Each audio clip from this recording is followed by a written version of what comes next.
Bismillahirrahmanirrahim. Assalamualaikum warahmatullahi wabarakatuh. Alhamdulillahirabbil alamin wa binasta'inu ala umuri dunya waddin. Wassalatu wassalamu ala asrofil anbiya'i wal mursalin wa ala alihi wa sahbihi ajmain amma ba'd. Puji syukur alhamdulillah kita panjatkan kepada Allah Subhanahu wa taala atas limpahan taufik hidayah dan rahmatnya. Kita masih diberi kesempatan di pagi hari ini di bulan Ramadan. Kita masih diberi kesempatan untuk berikhtiar dalam rangka kesembuhan, nggih. Sholawat serta salam semoga tetap tercurahkan kepada junjungan kita Nabi Muhammad sallallahu alaihi wasallam, kepada keluarga-keluarga beliau, istri-istri beliau, dan juga sahabat Rasulullah sallallahu alaihi wasallam. Pada kesempatan kali ini perkenankan saya Heni dari unit laboratorium. Kita di sini sama-sama saling belajar, muhasabah diri sambil Bapak Ibu menunggu antrian. Kita belajar bersama di sini karena di majelis ilmu itu seperti duduknya di taman-taman surga, insyaallah. Bapak Ibu, hari ini hari apa nih? Jumat, iya. Hari Jumat itu di dalam Islam adalah hari yang istimewa karena besok ke depan suatu saat nanti ketika kita kiamat adalah di hari Jumat, dan Rasulullah SAW juga menganjurkan kita untuk banyak-banyak bersolawat di hari Jumat, ya. Kita banyak-banyak bersolawat, memotong kuku dan lain-lain. Bapak Ibu, hari ini Ramadan yang keberapa nih? Ke-9 ya. Semoga kita selalu diberi kesehatan, kemampuan untuk bisa puasa sampai hari fitri nanti. Amin. Bapak Ibu, kita berbicara mengenai keikhlasan. Ikhlas itu ada orang ketika kita amal soleh itu semuanya bergantung kepada keikhlasan. Seperti itu ya, seperti dalam riwayat bahwa kita diciptakan di dunia ini adalah untuk beribadah. Nah, dilanjutkan lagi beribadah kepada Allah Subhanahu wa taala dengan ikhlas, karena ketika kita tidak ikhlas itu akan percuma ibadah kita. Sama seperti riwayat ya yang kita tahu semua, innamal a'malu niat, semua bergantung kepada niat, dan kita juga akan diberi pahala sesuai dengan niat yang kita terapkan. Seperti itu nih. Dari banyak sekali riwayat-riwayat tersebut, itu berarti kita niat itu sangat penting, guys, karena niat adalah ruhnya kita, ruh atau jiwa. Karena ketika kita tidak memiliki niat, ikhlas itu seperti jasad yang tidak ada ruhnya. Jadi contoh, misal umpamanya kita punya HP itu kita beli nih, HP ini mahal tapi tidak ada softwarenya, berarti kan ini tidak bisa digunakan, itu percuma. Itu sama halnya dengan amal soleh yang tidak dengan niat, seperti itu. Dan kita banyak sering untuk kita belajar mengenai ibadah yang terlihat saja seperti sholat, kita memperbaiki sholat, kita berlomba-lomba untuk umroh, untuk haji, itu semua kan ibadah yang terlihat. Sedangkan yang paling penting adalah ada ibadah yang lain, yaitu ibadah hati. Ibadah hati itu salah satunya adalah niat lillahi ta'ala, niat yang ikhlas.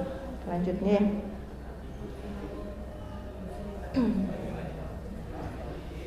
lalu kita bertanya bagaimana caranya ikhlas, kayak gitu. Karena ikhlas itu memang harus bentuk belajar, harus terus menerus. Seperti itu. Lalu tanya gimana sih caranya ikhlas? Nah, salah satunya dengan belajar ikhlas adalah dengan beribadah secara sembunyi-sembunyi, atau beribadah tidak diketahui dengan orang lain. Karena ketika kita beribadah tidak diketahui orang lain, kalau beribadah itu kan terbagi menjadi dua. Kita bisa ibadah yang terlihat dan ibadah yang tidak terlihat. Seperti sedekah boleh, umpamanya kita share gitu, kita share. Kalau kita ibadah sedekah itu boleh, cuman kita harus garis bawahi bahwa kita harus juga ikhlas. Karena ketika kita beribadah sedekah tapi diketahui orang lain, di situ ada pintu setan untuk kita merasa ria, merasa sombong gitu. Beda dengan umpamanya kita bersedekah secara sembunyi-sembunyi. Ketika kita bersedekah secara sembunyi-sembunyi, tidak ada kesempatan setan untuk kita merasa ria, sombong dan besar kepala. Nah, kita lihat bagaimana kita selama ini, apakah sudah beribadah seperti apa.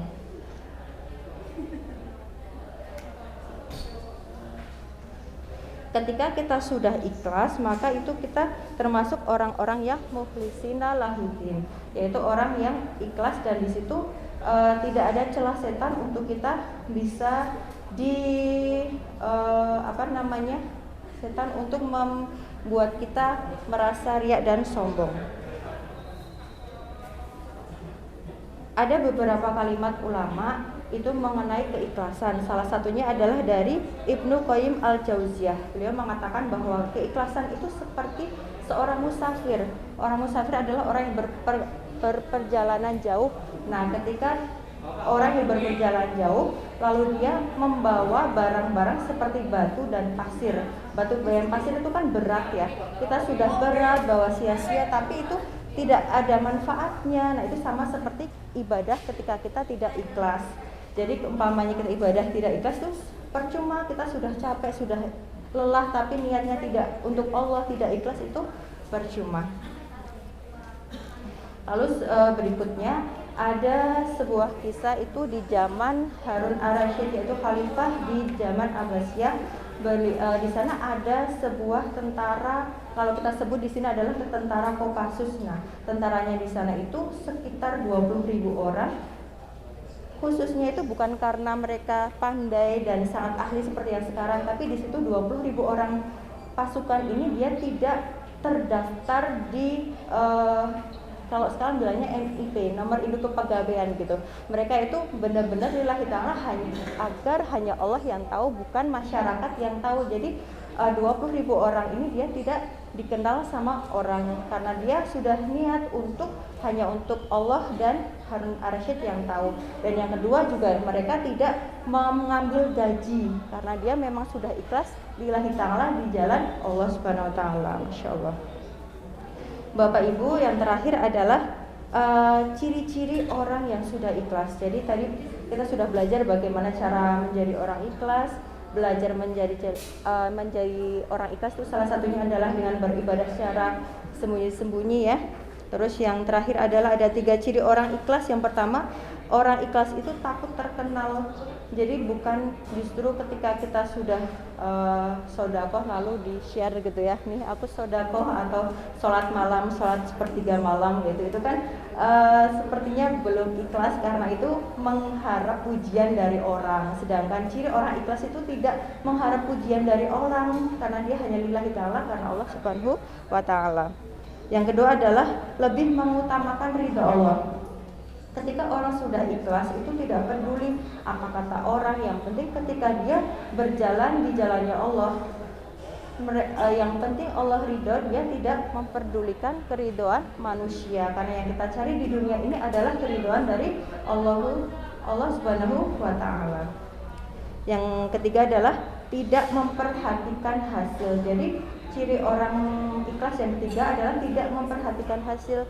Kadang kan ada orang yang sudah berdoa, sudah berusaha, tapi ternyata doanya belum dikabulkan atau usahanya masih belum lancar, lalu dia, ya Allah, saya sudah seperti ini, kenapa saya masih miskin juga, kenapa saya masih seperti ini juga. Nah, itu bukan ciri orang ikhlas. Orang ikhlas itu beribadah tidak mengharapkan hasil. Jadi dia benar-benar beribadah lillahi ta'ala. Nah, mudah-mudahan kita di bulan Ramadan ini termasuk menjadi orang-orang yang ikhlas ya. Kita garis bawahi bahwa bagaimana cara orang ikhlas, salah satunya adalah belajar untuk beribadah secara sembunyi-sembunyi atau beribadah secara rahasia. Demikian yang dapat saya sampaikan. Saya mohon maaf nih banyak salah-salah kata. Semoga Bapak Ibu yang sedang sakit segera diberi kesembuhan. Kita bisa melakukan ibadah puasa ini dengan lancar sampai nanti hari fitri. Semoga apa yang Bapak Ibu doakan doakan terkabul semua nggih. Monggo kita akhiri dengan kafaratul masjid. Subhanakallahumma wa bihamdika asyhadu alla ilaha illa anta astaghfiruka wa atubu ilaik. Wassalamualaikum warahmatullahi wabarakatuh.